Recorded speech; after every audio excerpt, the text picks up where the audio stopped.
আজি চাইনিজ পুঠি মাছ পানীলাওৰে বনাম। সৰিয়হৰে বনাব বিচাৰিছিলোঁ, কিন্তু পানীলাও বেয়া হৈ যাব।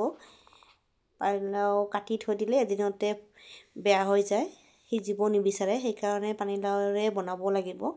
আৰু মাছখিনি অনাও আজি 4 দিনমান হ'ল। আজি বোলে বিয়া, কালি বোলে বাৰ্থডে, সেনেকৈয়ে মাছখিনি থাকি গ'ল। এইবিলাকে মোৰ একদম কম সময়ৰ ভিতৰত বনোৱা ৰেচিপি। আজি মঙলবাৰ, অফিচ খোলা আছে, সেইকাৰণে আধা ঘণ্টা ভিতৰতে বনাই যাম। ওচৰতে খানাখন মোৰ অহা যোৱা কৰি থাকোঁ, পটককৈ বনাওঁ আকৌ যাওঁ, তেনেকৈ অহা যোৱা কৰি থাকোঁ। আৰু ইপিনে আছে মোৰ তিতাকেৰেলা ভাজি, আৰু ইপিনে মই কুকাৰত পানীলাও বইল কৰি থৈছোঁ। বইল কৰিছোঁ, নহ'লে নিসিজিব, 2 দিন হৈ গ'ল, সেইকাৰণে কাটি থোৱা। এনেকৈ বনালে খায়ো ভাল লাগিব। যিদিনাখন সময় পাওঁ সেইদিনাখন একেবাৰে লাহে লাহে ভালকৈ বনাওঁ, আৰু সময় নহ'লে এইদৰে বনাব লগা হয় সদ্যহকৈ। দেওবাৰ বুলি কোনো কথা নাই, আমাৰ থানাত কাম থাকেই সদায়।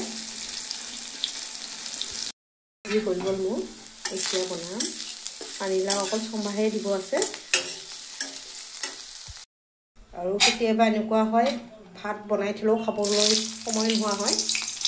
ওচৰত খানা হ'লেও কেতিয়াবা খাবই নাপাওঁ, একেবাৰে ৰাতি খাব লগা হয় কাম বেছি থাকিলে।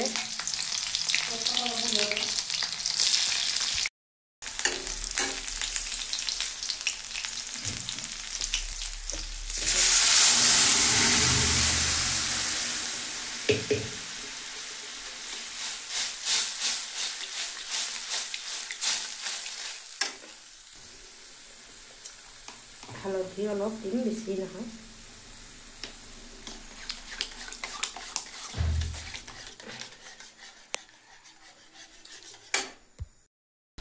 দিম মাছ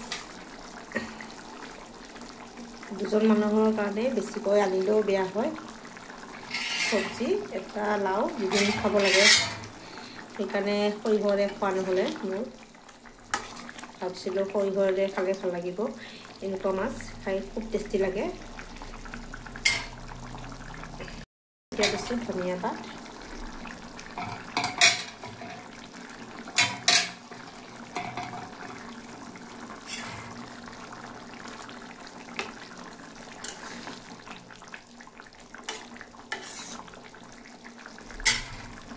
মোৰ আজিৰ ৰেচিপি পানীলাওৰে চাইনিজ পুঠি মাছ আৰু বেঙেনা ভাজি, তিতাকেৰেলা আলুৰে ভাজিছোঁ, আৰু ইয়াত বাদাম আছে কেইটামান।